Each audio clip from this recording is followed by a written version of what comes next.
I've been full of anxiety for about a week. I worry about my family, about the publisher, about my health.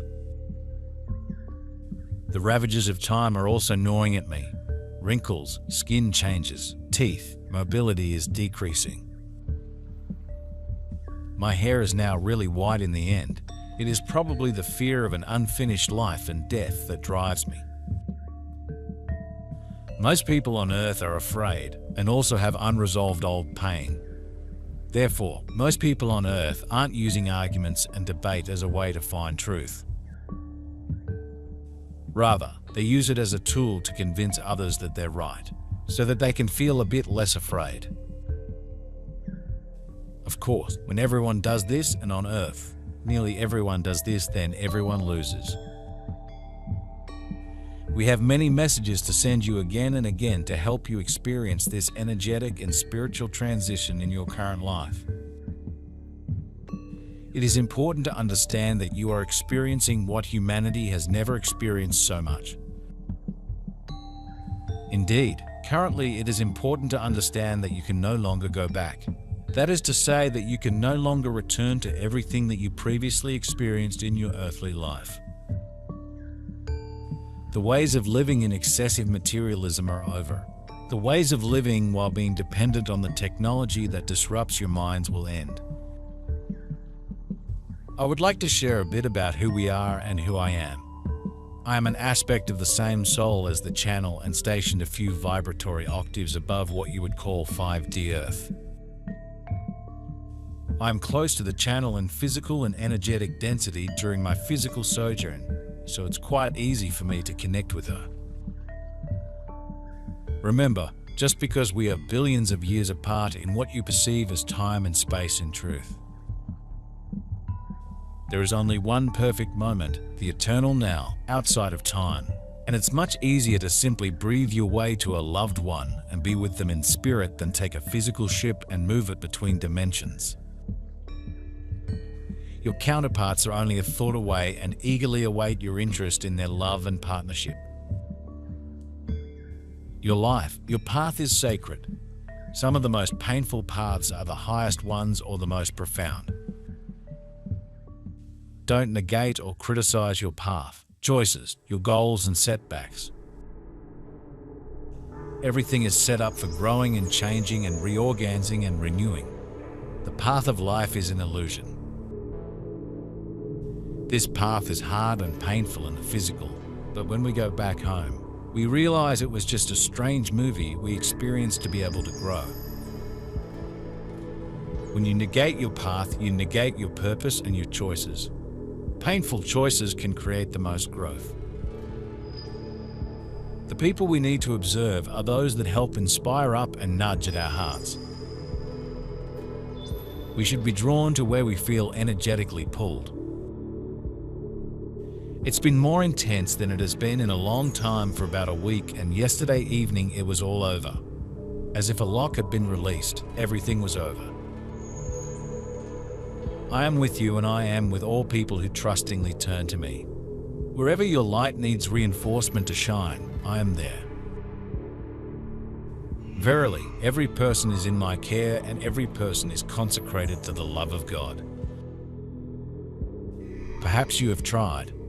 Perhaps you have tried to build a radio tower out of strict spiritual diets and regimens and teachers and yoga. Perhaps you have assumed you will never be able to speak to your other aspects of self because it hasn't happened yet. Perhaps you are just joining us here in the potential.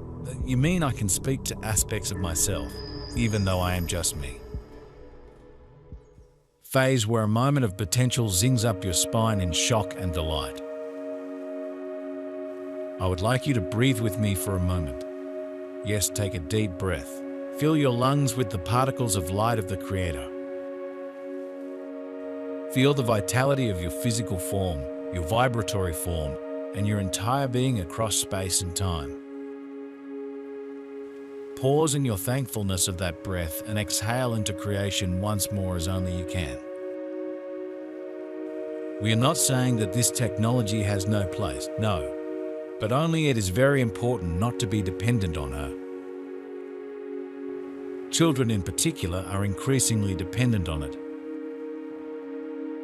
We ask you, parents who are currently following a spiritual path, to hold them in this desire to stare at screens throughout their day. Be aware that radiation from screens, whether computers or mobile phones, is harmful to the brains of both adults and children.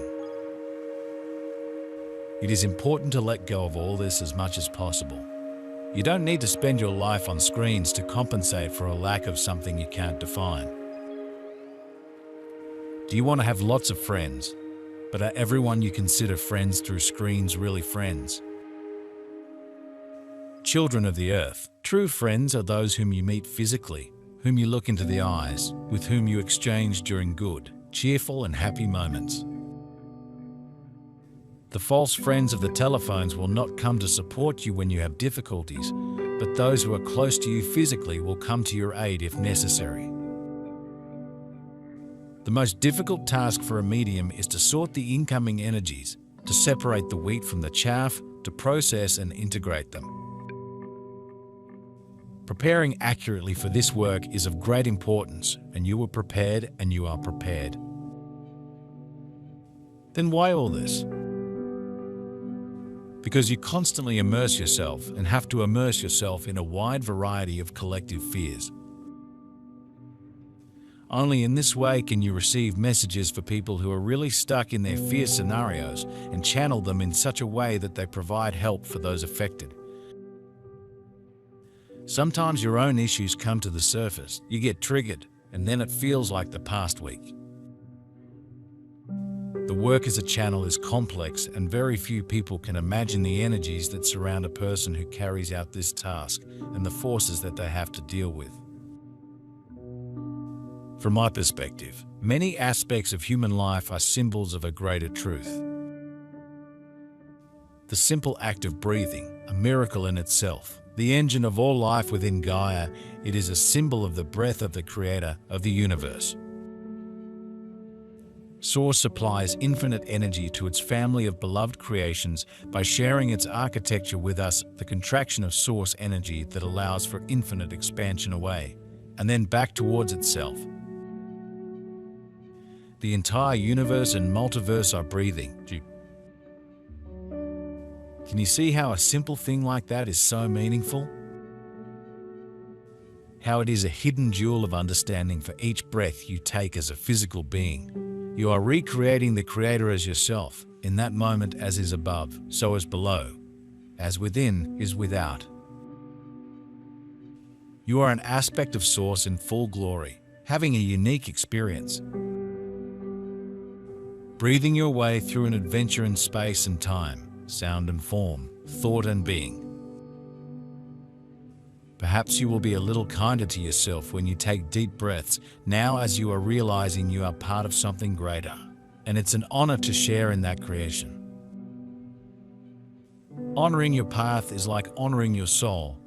You are a great being of light, and only the valiant soul have the courage to incarnate on earth. The souls who choose to come here have a strong spiritual essence that they must remember and draw from when they are feeling helpless and hurt. Meditate, go within and join a spiritual community of love and light and what resonates with your spirit.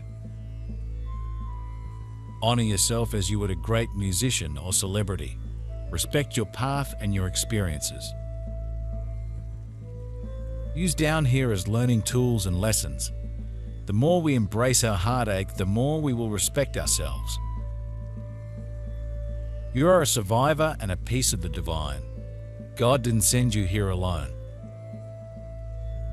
There are guides, angels, and ascended beings that are only a thought or prayer away. How do they manipulate you?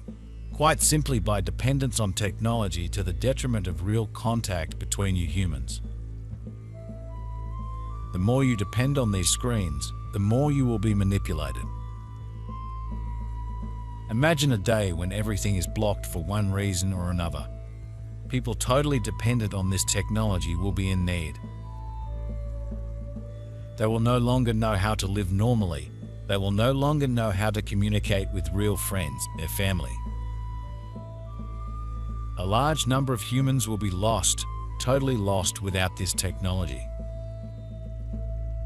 In our world, we too use technology, but we use it consciously for the well-being of all.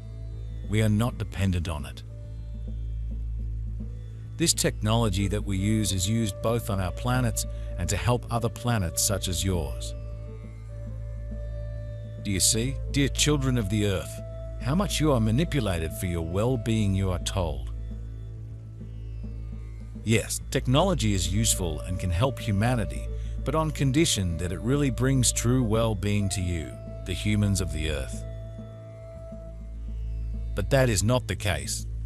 Your addiction becomes a psychological illness that will be very difficult for some of you to cure. It is important that all technologies need to be to improve your life, but not to be dependent on them.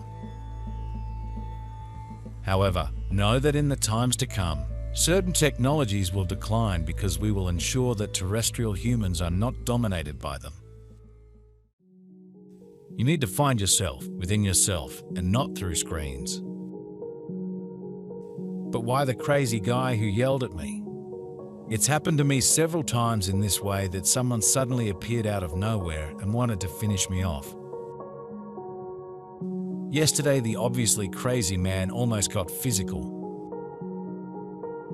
The reason is your presence. Whenever you move into a new vibrational level, that is, when your light factor is raised because a transformation process has been completed, it is possible for such attacks to occur. Why? Since the new status is not yet locked and sealed, in this transition phase of an energetically fresh operation, the goal is to bring you off center and unsettle you. Finally, you feel comfortable with yourself and life again. You finally have perspective again, and then this. People you encounter in this way suffer from dark connotations, and a concentrated load of malice jumps out at you. Here, forces of cold light want to destabilize you, unsettle you, and sometimes just ruin your day. These attacks are still possible because the vibration levels touch each other. As long as several Earths, that is, as long as the different timelines still touch each other and light and dark beings populate this Earth, this is possible and also probable. What does that do to you? Somehow I'm confused at first, but then I quickly put it aside. I think it makes me stronger and more awake. At least I never feel hurt or hurt inside. Phew, I love it when you feel your own magic. I so enjoy humans and your unique energy, and I am always so honored when it is shared with me, with us. Can you believe that? That you drinking your morning coffee, reading this message, being your simple, silly human self, that you are delighting myself and my collective with your presence and attention right now. From my perspective, you are just as magical and wondrous as I am, no matter what slippers you are wearing or titles you hold. Now, the shift in your perspective just now, the realization of this is pretty cool, allows for a new kind of thought form creation. As an architect, when I observe divine structure, both organic and inorganic, I am looking for the source of the thought that manifested the thing into being. When I am making repairs on energy grids, when I am untangling old architecture blended with updated architecture, so that software updates from the creator can be evenly and safely dispersed for the greatest impact on the organism. I'm scanning each idea, each thought, and each curiosity that created the structure. And what matters most is the why the thought was created in the first place. Finding yourself within yourself is the most important path that will bring you the best in your life. Realize that meeting between you, in groups, or with a few people will give you back the taste for these meetings. You will appreciate these exchanges, your smiles, your physical games, and the children educated in this vision of life will be even happier. Dear brothers and sisters of the earth, looking at life through your physical eyes. Through real human contacts is the best path to go through this energetic and spiritual transition that you are currently experiencing.